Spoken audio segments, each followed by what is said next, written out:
Hi there, everyone. This is Carissa Plummer from Panos Marketing.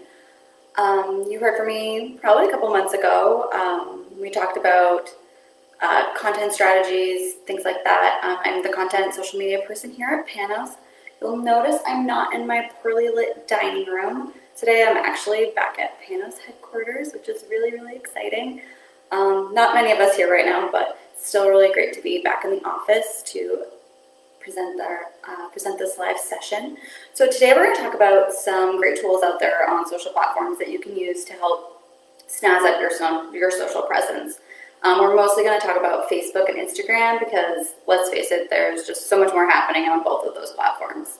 So the first thing I want to talk about is Creator Studio, which is actually part of Facebook and Instagram, I guess you could say. It is a publishing tool that came out, I want to say it was a couple of years ago. A lot of people are not aware of it for some reason because it doesn't appear on your page. Actually, you still see publishing tools, but if you're not using Creator Studio, you need to. Makes your life so much easier.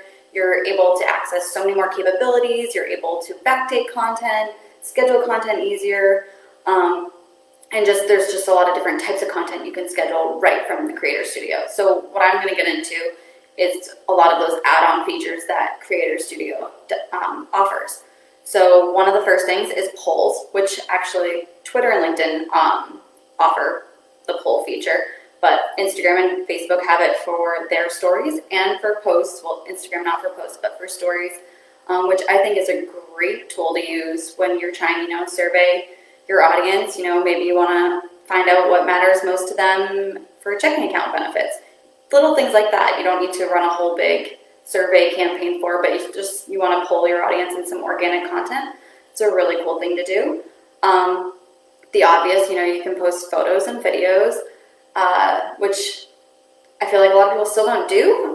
We get a little lazy and we let the links generate their little stock photo images, which is not really that engaging for audiences. You really want to brand your content, so if it's better to just have the link in the text and then have an image that aligns with your brand, and that's probably the best approach.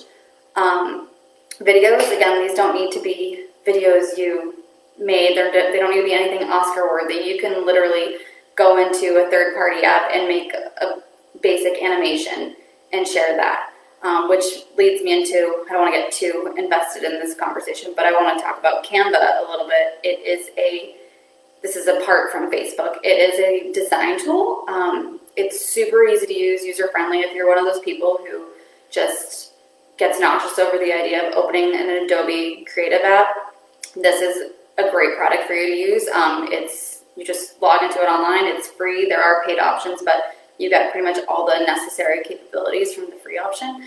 And you can put together simple graphics, infographics, things like that, and you can actually link it to your Facebook page, which is cool. So there is an integration there, which makes it a little easier if you want to just post right from Canva.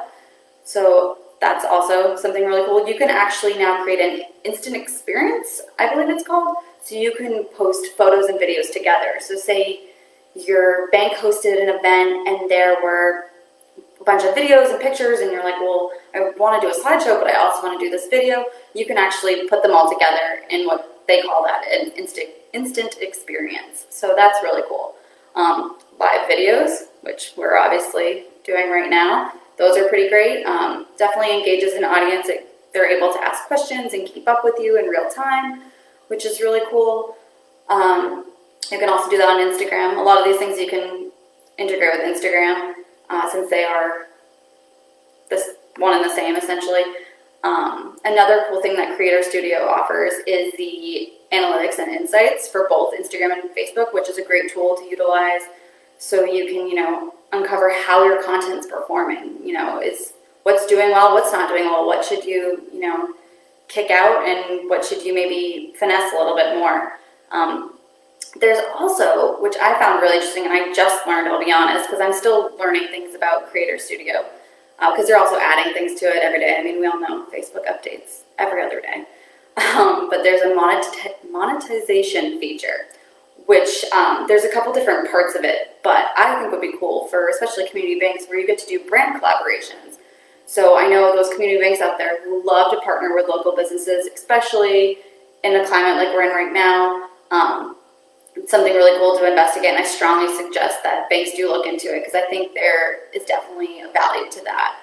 And then lastly, another cool feature, which is unfortunately only on Instagram and it's based through their stories, but I think it's something that is a really cool way to engage with followers, is on Instagram stories you can do quizzes, you can do Q&As, and countdowns. So there's so many ways you could use that. So like for countdowns, you have a new branch opening, you're running a giveaway, whatever it is, and you put that on your story, and it actually saves the countdown until the countdown's over. So unlike how stories usually expire in 24 hours, that will actually continue, and it will set reminders for people who click on it and whatnot, so that way they're keeping up with it, so you're kind of staying in front of them, which is cool. Quizzes you can do for any fun educational content, just because it's more fun for people to engage with.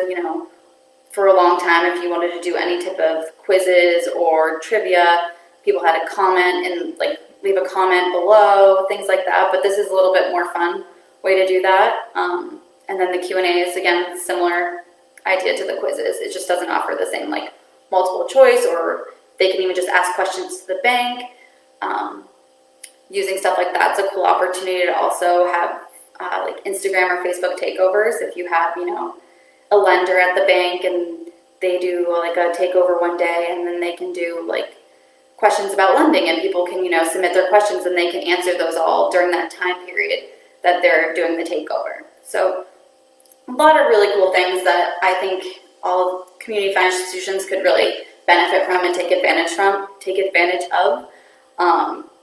But again, there's so much more out there I can't get into in this short period of time, but just follow along with us on our next Facebook Live. I'm sure we'll get deeper into the different types of tools out there, content, things like that. But that is all I have for you guys today. Thanks for tuning in.